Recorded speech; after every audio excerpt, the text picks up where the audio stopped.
Abby. It's Aunt Becky. I was talking to your mommy on Facebook, and she said that you're a little bored right now.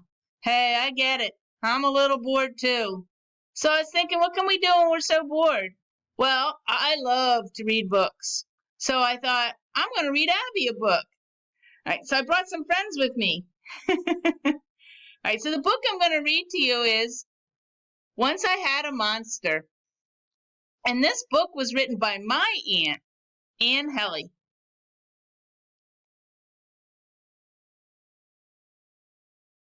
Once I Had a Monster by Anne Helly.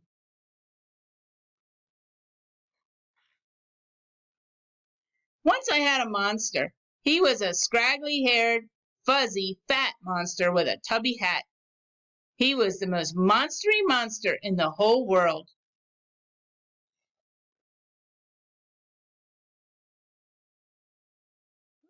Here we go. I made him up myself. He was part tree branches, that was his hair.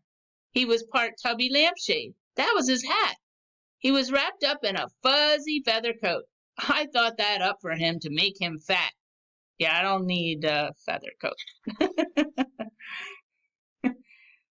My monster could get himself together, swoon, just like that. He was something. When I had to empty waste baskets, I would see him in the musty, dusty corner of the basement. At night, about bedtime, I would see him in my room where it was dark. Mother would go in with me, and she would turn the light on, and she would read to my brother and me until we fell asleep. I bet your mommy reads to you and Abel and Daddy too, right? It's the best. Sometimes when I wake up in the deep of the night and it was cold, I would see my monster in a corner. There he would be with his scraggly hair and his tubby hat and his fuzzy feather coat.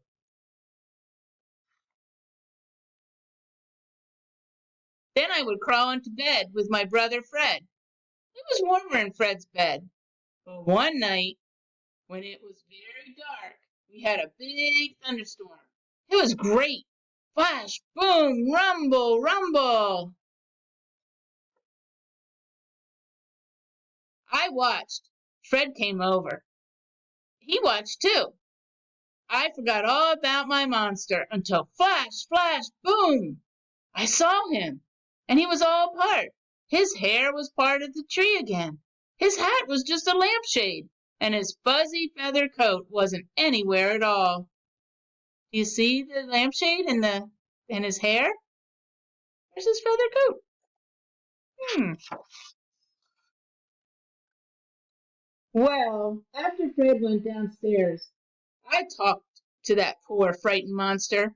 I told him about lightning and thunder. I told him the storm was great, like fireworks. Flash, boom, rumble, rumble. But my monster couldn't keep himself together more than a minute. He was skinny and shivery and afraid. I guess he had been frightened right along.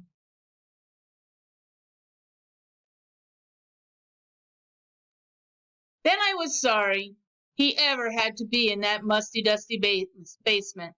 I was sorry he ever had to be in my room where it was dark. I promised never to let him be there again.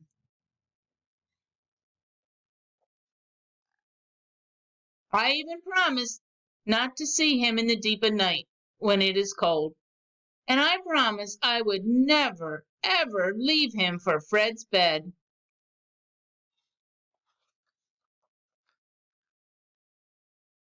Nowadays, my monster doesn't come back unless I look for him very hard. By then, the wastebaskets are empty, or I have turned my light on, or I have pulled up the cover and I'm all warm and sleepy. I guess he has quit the monstering business.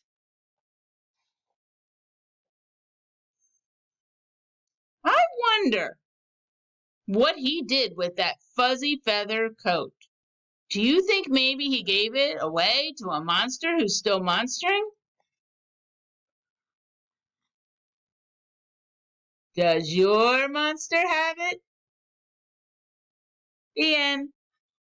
I hope you liked it. Thanks for letting me read to you. Be safe, sweetie. Give Abel a big hug for me.